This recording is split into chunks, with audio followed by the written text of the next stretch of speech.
So with these three issues troubling the congregation, we want to consider, how did the people in the church handle these issues? How did this disagreement affect church life? Which is very practical. We can all relate to that, right? We all go to churches where there might be issues where people don't see eye to eye, and it starts to cause some tension. That's why I love the book of Romans. It's so practical, and especially this approach is very needed in our lives today. So how did these issues affect church life? Well, we can figure that out by listening to some of the things Paul says they ought to do or not do. So for example, in verse 3 of chapter 14, Paul says, "The one who eats everything must not treat with contempt the one who does not. And the one who does not eat everything must not judge the one who does." He gives a very similar thought also, by the way, in verse 10. So what is he saying here? Those who are confident in their eating must not treat with contempt those who do not. So don't look down on them. Don't despise those who don't share your confidence in being able to eat all the meat, all the foods, and abstain from the holy days. And then Paul also speaks to the other group. So the first is to the strong, don't look down on the weak. And then to the weak, he says, if you're not confident, you must not judge those who are. So I think what's going on from the weak towards the strong is they view the strong as sinners almost. You know, hey, you're a threat to the community. Because you practice that liberty, you're risking God's displeasure on our community. And I've always wondered if this is the background, by the way, for Matthew 7.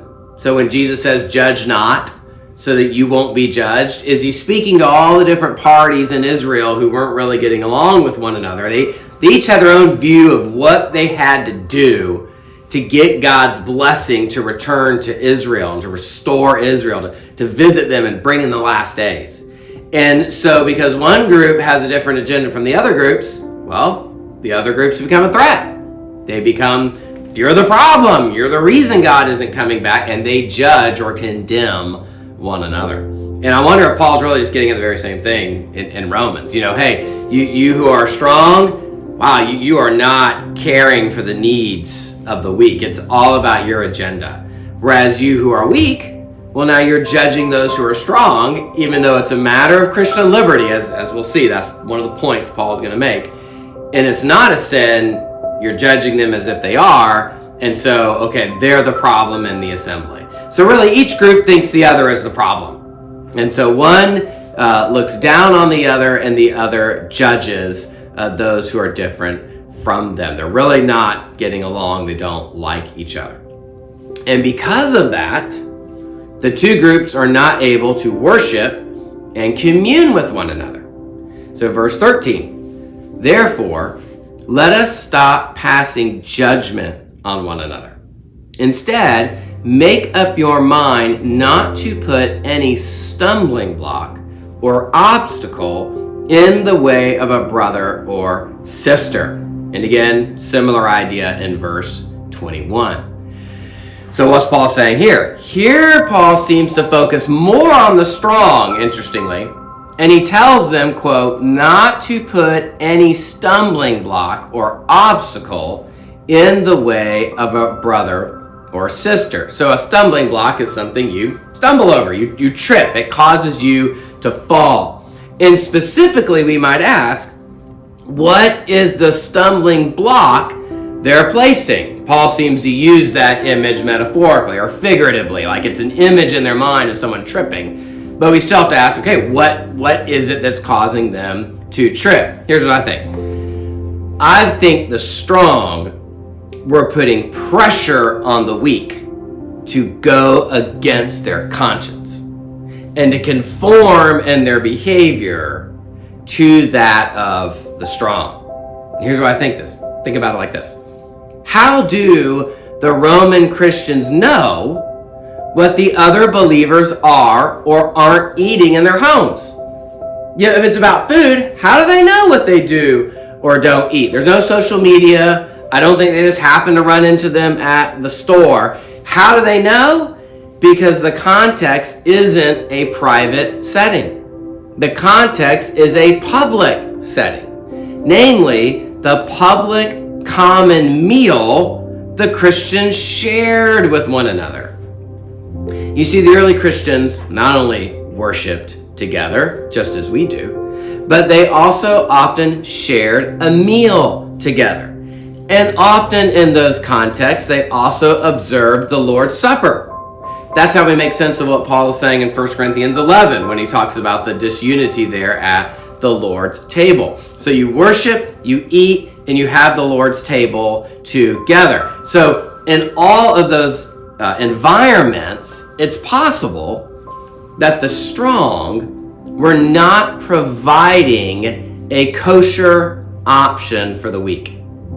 Something about getting together with these two groups in worship, eating, and communion was causing distress for the weak. And I wonder if it's because the strong, as I just said, were not providing a kosher option for the weak. Again, the weak are probably mainly Jewish. The church is probably majority Gentile. And at this point, the Gentiles are not interested in accommodating the dietary scruples or the ceremonial interests of these fellow believers. So what do you do if you go to church, worship, meal, communion, and you have a conscientious objection to eating meat or anything that might be contaminated through its associations with paganism, and that's the only option at the meal? You either go hungry, stay home, or you sin against your conscience. And none of those in Paul's mind are good solutions. What is the solution he gives? He tells the strong, do not put pressure on the weak to sin against their conscience. Provide an atmosphere where they can follow their conscience before God. And don't look down on them as they do so. Provide an environment where everyone can flourish spiritually. Paul views that as a beauty of the Christian community. And maybe when I give that solution, maybe you're thinking, because this is what used to trouble me about this passage as I try to work through it. Okay, hold on. If the strong do that, are you saying now the weak get to dictate everything that goes on in the Christian community? Paul isn't really solving the problem. He's just taking the control from one group and giving it to another. Is that the solution? No, that's not exactly what Paul says. He also writes in verse 19, let us therefore make every effort to do what leads to peace and to mutual edification. Both groups have an obligation to one another. The strong must not cause the weak to stumble, but the weak cannot judge the strong. So what does that imply?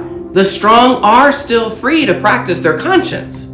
It's not that the strong can't do the things that their conscience allows them to do. They don't have to sacrifice their liberty, but what they can't do is put pressure on the other to conform to their practice. They can't, try to accelerate their own development in their conscience and get them to where they are, without going through a proper process of spiritual growth and discernment. So it's to create an environment where both groups can flourish, where one can humbly serve the other and the other can learn to respect the other, but everyone is able to be together and to flourish spiritually. That's the solution Paul is moving towards.